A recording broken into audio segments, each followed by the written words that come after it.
ipapasa natin itong mga bills na ito. What is your By limiting, nalilimitahan po yung ibang mga shooters Hindi nga natin. nalilimitahan nun. So, ibig mo sabihin, kailangan natin luwagan. Luwagan lang po natin ang Bakit konti. po? It's limited by law. Bakit po natin luluwagan? What is your logic behind that? Why do you have to loosen the law? For you to win again? Ano po ang basis ninyo para sabihin ninyo lahat tayo may threat? So, insisting po kayo na lahat may threat? Lahat? Ibig sabihin pong lahat, 100% ng Pilipino may threat? So, I stand corrected po, Your Honor. paki-correct po ninyo kasi hindi po tama yon na parang sobrang gulo na sa Pilipinas.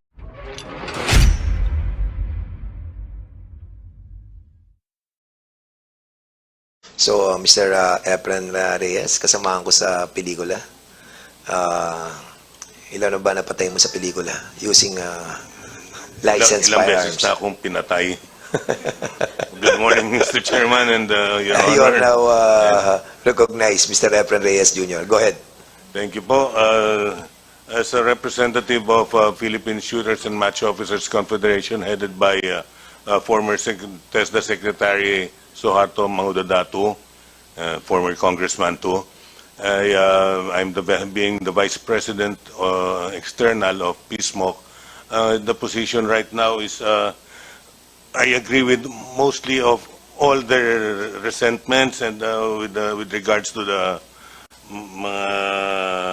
mga bills na they're trying to pass, and the position right now for PSMOC is the shooters, ever since the enactment of the RA 10591, we have been what you call this disenfranchised. Nawala na po ang karapatan ng mga shooters with regards to permit to transport. Before, we were enjoying permit to transport na mga 6 months, even yung iba nga, mga binibigyan pa ng 1 year na permit to transport to all firing ranges in the Philippines, including practices and competitions. Ngayon, we are merely limited to 5 days for every competition. Wala pang, kung magwa-practice ka, kailangan pang kumuha ng permit to transport ulit. Masyadong nalilimitahan yung galaw ng mga shooters natin, where in fact, our shooters also represent the Philippines in world competitions. By limiting our practices and competitions, nahihirapan tayo sumali. But in fact, lately, we have been champions in a world shoot. Mr. Topacio, saan yun? 1, 2, 3, sila ang tatlong pan-Pilipinas lahat ang nanalo.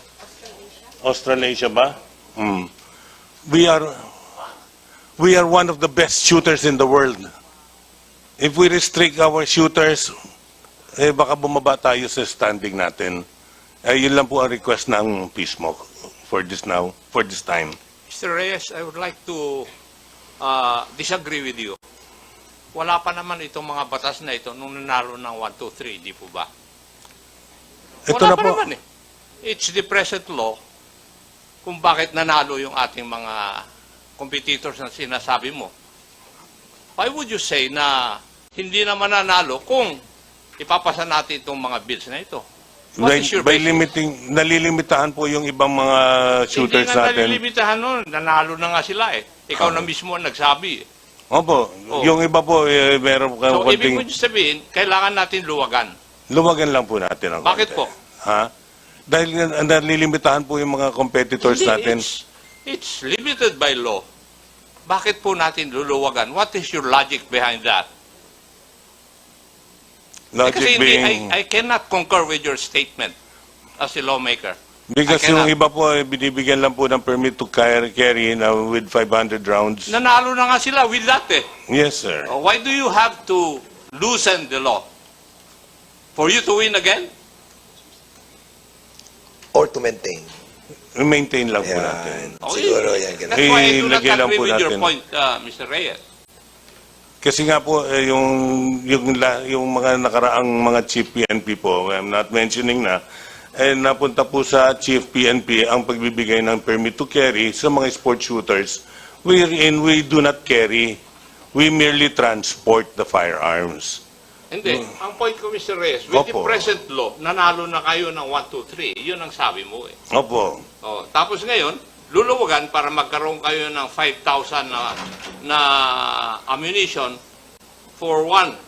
Kasi limited to 500 according to the law. The 500 is for the transport of the firearm, of the ammunition to the range. Yes. Yung 5,000, That is not enough. the 500, usually po, 500 is kung minsan kinukulang pa ang shooter sa firing range for a competition. Yung PNP, do you agree with that? That 500 is not enough for practice? For one practice session?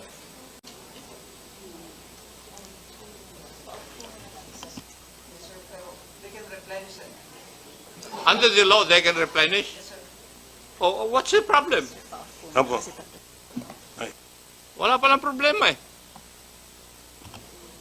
So, ang sinasabi ni Chairman Acop ay we created champions, di ba? The best, no? Using the present law. And in this bill, increasing the amount of ammunition, no? Parang hindi natin nabibit yung purpose, di ba? Unless that we wanted to have more champions, no? In different categories. So probably that's the best answer. Yes, Mr. Chairman, we will just submit our position paper later. Alright.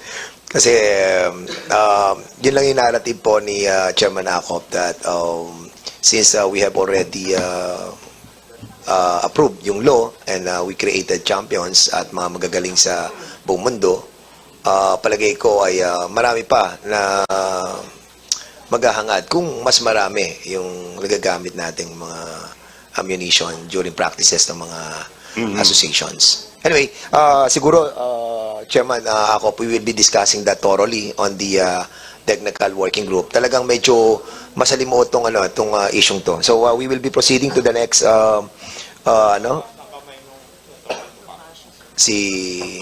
Mr. Topacio, are you raising your hand? Yes. Okay, go ahead, please. Mr. Chair, to answer the question lang of the good Congressman Acop, I think si Mr. Reyes, hindi niya masyado explain. A lot of these shooters during the gun ban and most of the time when they practice, a lot of them are in the US because in the US, they don't restrict ammunition. If you talk to any shooter here in the Philippines, especially those who compete abroad, I mean, my brother is part of the national team for shotgun, and he can only bring a certain amount of rounds during practice rounds. The minimum amount of ammunition, if you want to train competitively, if you want to go to the World Cup, if you want to join the Olympics or the SEA Games, is at least 1,000 to 1,500 rounds a day. And we are only being allowed, I believe, if you're a sport shooter, 500. And during that time, Mr. Chair, even if you replenish, it takes probably a week at most to get a permit to transport. Whereas if you're a competitive shooter and you're representing the Philippines, you would need to practice almost every day if possible. So I think that is the reason why these proposed amendments are being kaya siya linalatag po sa inyo, Mr. Chair. It's not only to allow yung amount of ammunition to be owned, but also most of the reason is because sport shooters really need to practice with a lot of ammunition. And bear in mind po, Mr. Chair, with the increase of ammunition na pinopropose po dito sa House Bill, from what we understand, this does not only include the civilians. Because as gun stores po, whenever we sell ammunition, even to law enforcement, may it be the PNP, NBI, PDEA, AFP, when they buy ammunition in their personal capacity, we can only sell them 50 rounds. Okay. That's understandable. Now, Chair, medyo, before, sige, Congressman Acop, then Congressman Plato. Eh kasi yun lang ang provided for by law and you have to abide by that. Di ba? That is what the law says. Otherwise, criminal cases will be filed against you Yes. if you violate that. Yes. That's why we support the amendment nga po, Mr. Congressman. Thank you po. Alright, so we will be, medyo umiinit na ang ating discussion, and that's the reason why we need to create a technical working group on this matter. Kasi Chair. medyo contentious yan. Pero because we have an existing law and we have to follow it, and that's the reason why meron tayong amendments na gagawin natin. But, of course, it Mr. will be also debatable on the technical working group. Congressman Plato, go ahead. Mr. Chair, thank you, Mr. Chair. Ito lang question ko, I would like to direct Mr. Chair sa mga gun owners, itong mga gun clubs. Mr. Chair, yung bang Mr. Reyes, meron ba kayong mga, tuloy ba, yung mga continuing seminar tungkol dito sa mga, kasi nangyayari dito sa umpisa lang ang seminar. May lisensya 5 or 10 years ng license ngayon, dapat siguro may continuing para sa mga storage practices, yung mga tungkol na updated laws and regulations, at saka yung yung mga conflict resolution techniques and responsible handling of firearms in various situations. Meron ba tayong ginagawang seminar o doon lang sa umpisa? Sa umpisa lang ba? Meron naman po mga gun ownership na na mga nagpapaseminar. Sino ba yung mga nagpapaseminar sa responsible gun ownership? Merong isang group na kina 5-0 ba? Unfortunately, 5-0 is not here to what do they call the group?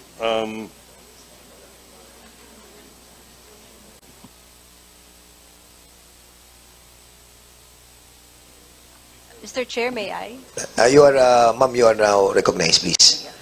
Sir, before one can get a license to own and possess firearm, they have to go through a gun safety seminar. Yeah, of course. However, along the way, many of the firearm dealers and those also who conduct shooting ranges have classes very often, which the enthusiasts are free to join, whether they want to learn more about how to properly shoot or more also on proper maintenance and law following the law regarding the firearms and ammunition that they have. Okay, thank you, Mr. Chair. Okay, salamat po. So we'll be proceeding to the next resource person from Mr. Charles Khalid S. Rico. Nandito po ba siya? Okay, sir, you are now recognized. Thank you, Honorable Chairperson, for having us. My name is Charles Khalid Rico, and I represent the online community of Philippine Ricochet Line. This is a YouTube and Facebook community that talks about Philippine gun laws and gun ownership in general. This is a 12,600 strong community, and we also are allied with the Jose Rizal Adventures. This is an online community that has over 56,000 subscribers in YouTube. So first off, I would like to express my gratitude for having us here. And just as a high-level overview of our stance on the House bills, first off, we are very thankful that we are having this discussion on amendments for RA 10591. I think this is very important to helping us all come to an agreement on how we can improve things so that we can make things better for law-abiding gun owners. So, first off, I would like to note that there are 3 Senate bills. Just as a high-level feedback on what we have so far, for House Bill 00893, and this is the House bill that that requests, for example, amendments be made to increase the penalties on notification of lost firearms and on notification of address changes. We would like to express our reservations and even opposition to this, and we believe that we want to incentivize reporting of lost firearms and not to penalize it. So if we are to make sure that people report their lost firearms or change in addresses, we want to make it easy for them to report these things and not to punish them for it. This is very important because a lot of fellow Filipinos here for us here in Metro Manila, it's easy to do these reports. But if you're in the provinces, it's very hard. And for OFWs especially, this is also very difficult. So we would like to request that that we do not have these changes, because one thing that we also like to point out is that 100,000 is very excessive. Some firearms only cost 10,000, and then you're penalizing them 100,000 for its loss. So I think that's very unfair. So for the next one, we have House Bill 9718, which in summary limits the ownership of Type 5 licensed gun owners to just 20 firearms, and everything else is to be surrendered to the PNP-FEO. We would also like to express our reservations, even opposition to this bill, to this House bill, because with all due respect to this proposal by Brother Eddie Villanueva, this is practically legalized confiscation of hard-earned property. This is, well, pardon the term, legalized theft, and would be very unfair to people who own more than 20 firearms for you to just simply surrender it to authorities without any compensation whatsoever.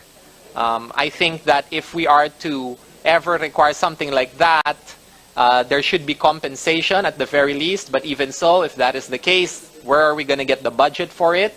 I would rather have that budget be spent on infrastructure and healthcare and education rather than on buying properties in excess of 20 firearms. You know, firearms owned by people who own more than 20 firearms. So I think this is unfair to those to Type 5 license owners. Another thing is that we would like to express our opposition as well to the requirement that we only limit firearms ownership to 50 rounds. This is also unfair to a lot of people who live in the provinces, because they have to travel very far just to get 50 rounds. And you're going to go through those 50 rounds in a day, especially if nakatira ka, for example, sa Batanes, ano?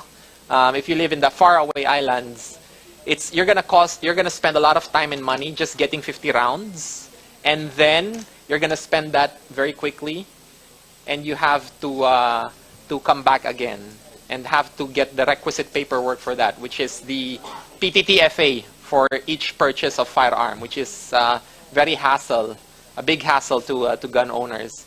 Finally, for House Bill 11141 by Honorable Representative Dan Fernandez, we would like to express our full support to every part of this. This is very helpful to gun owners. And we have already submitted our 3 position papers on each House bill, and we will be more than happy to discuss this in detail in future hearings. So for that, I would like to thank you, Honorable Dan Fernandez, for this House bill. It's very helpful. Okay, thank you so much, There you Mr. Rico. You have submitted to us your position paper. Okay, so we'll be distributing that to the members of this committee, and especially to the members of the technical working group that will be created in a while. So, Mr. Paul Ong Teves, ng Pistolerong Pinoy, you are recognized.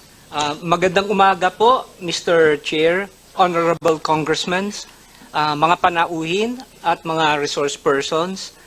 Una, nagpapasalamat po kami sa pagkakataon na ibinigay niyo po sa amin na nasa gun community na mapakinggan po ang boses ng mga responsible gun owners. Ako po si Mr. Paul Teves, mas kilala po sa online o social media, Pistolerong Pinoy. In behalf of the responsible gun owners or the gun community, nais po namin iparating sa kinauukulan ang mga sumusunod. Actually, marami po yung mga proposals na ito eh. Kung i-gather ko po yun, kulang po yung page ng aking ano. So ilan lang po ito sa mga proposals na gusto ko iparating ngayon. Yung iba kasi sinabit ko na po sa aking position paper. Ito lang po yung mga example po ng mga naisiparating ng gun community. Una po, yung validity po ng permit to carry firearm outside the residence o yung PTC FOR. Sa kasalukuyan po kasi nasa 2 taon lang po tayo, 2 years, ano po. Ang gusto po namin o proposal po namin, gawin man lang po ito na 5 years. 5 years po, pero sana hindi po yung excess yung fee. Kasi ang nangyari po sa fee natin yung unang taon po, yung dati ang PTCFOR po ay 1 taon nasa 6,200. Nung ginawa pong 2 taon, na double the price po yun. So ang gusto po sana ng gun community, parang sa LTO license po, no, na-extend po siya ng 10 taon, pero yung fee, ganun pa rin po. Sana po mapagbigyan po kami. Number 2 po, yung streamlining po ng requirements para sa pagkuha po ng PTCFOR. Kasi sa pagkuha po ng PTCFOR, kailangan pa po natin ng threat assessment. At sa threat assessment po kasi, selective lang po yung mga exempted sa threat assessment, sa pagkuha ng PTCFOR. Ano? Sa tingin po ng gun community, lahat naman po tayo ay may threat. Hindi lang po sa bahay. Paglabas po natin, hindi po natin alam kung ano po yung pwede mangyari sa atin. Pwede po tayong maging biktima ng crime o mga, alam niyo na po, mga masasamang loob. Sana po, prayers po namin, tanggalin na lang po sana yung threat assessment. And ito, last na po ito. Yung issuance po ng permit to transport ng 5.56 rifles o 7.62. Sa ngayon po kasi ang nai-issuehan lang ng permit to transport ay mga pistols, revolvers. Sana po mapagbigyan po tayo. Bakit po kailangan natin ng permit to transport ng mga rifles? Kasi po, para po makapag-practice po kami sa range. And hindi po natin masasabi, wag naman po sana mangyari, no?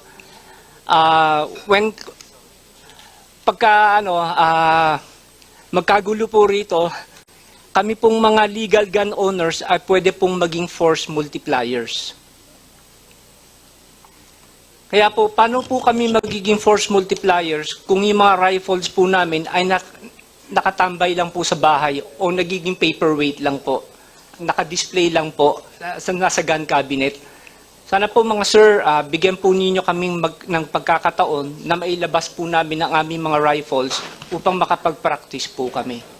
Huwag po kayo mag-alala, kami pong mga responsible gun owners ay dumaan po sa mga requirements po ninyo, neuropsych, drug test. Sumunod po kami sa lahat ng mga requirements, patakaran po ng kinauukulan upang makakuha po kami ng LTAP. Sana po it's about time na pagkatiwalaan niyo naman po ang mga responsible gun owners. Huwag niyo po kami pagdudahan o hindi po kami yung kalaban. Sabi nga po nila, Ma'am Gina, pare-pareho po tayong galit sa mga loose firearm. Sila po yung nagkakos ng crime, hindi po kami. Mr. At Chair. kung meron man po na meron po man mga responsible gun owners na gumawa ng crime, I think it's about less than 0.1% lang po yun, ayon po sa statistics. Muli po, nagpapasalamat po kami, mga legal gun owners na sa gun community, sa pagkakataon na binigay po niyo sa amin.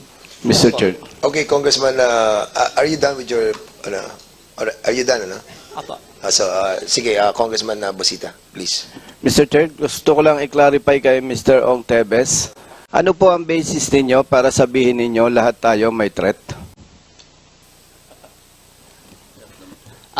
Kung nababalitaan naman po natin sa mga balita, sa mga newspapers, sa mga TV, may mga naho-hold up po, yung mga ganun, nabibiktima po ng crime. So, Mr. Opo. Chair, is Mr. Ong saying na even ordinary employee dito may threat? Ganun po ba? Gusto ko lang malinawan po. Kasi medyo nakakatakot yung nyo po para sa mga ordinary individuals na lahat pala may threat. Yeah, what I'm saying is meron po tayong potential na maging victim po ng mga crime, mga street crimes po. So, insisting po kayo na lahat may threat? lahat, ibig sabihin pong lahat, 100% ng Pilipino may threat? Yun po ba ang gusto niyo sabihin, Mr. Teves? Pwede po yun. Opo. Hindi po yung pwede. Ang gusto ko pong i-clarify sa'yo, pag sinabi po ninyong lahat, 100%, kahit yung mga bata na inosente. Ay, hindi naman po. Hindi naman po. So, I stand corrected po, Your Honor. paki-correct po ninyo kasi hindi po tama yon na parang sobrang gulo na sa Pilipinas. Ay, hindi naman po. Hindi po yung ibig kong sabihin, Your Honor. Pwede po ba, Mr. Chair, na ma-strike out yung kanya statement Yes na po, lahat opo. may threat? Right, so there's a motion to strike out that Thank you that- po, that Congressman portion of your Busita. Thank you po. position. Mr. Chair, Yes, Congressman Ako, please. point of order. I think the resource person is willing to withdraw from his former statement. So there's no need for us to come up with a motion to strike out the statement. Opo, of the opo. I good stand gentleman. corrected po. Sorry po. Okay, so we'll be striking that out. The COMSEC is hereby directed to strike that portion of his statement. Are you satisfied, Congressman Busita? Please. Yes, thank you, Mr. Kinorek ko lang, Mr. Chair, kasi Opo. yung ating pong mga kababayan, medyo naalarma pagka may mga information na hindi naman tama. Ang dami na nga fake news, dadagdagan pa natin. Maraming salamat po, Mr. I Chair. agree with that. We have to be careful with our statement. No? Sorry po, Your Honor. Yeah, no, we understand. But especially now that yung social media ay napaka-bumilis pumikap ng mga statements that are being delivered on every committee on the House of Representatives. So let us be careful.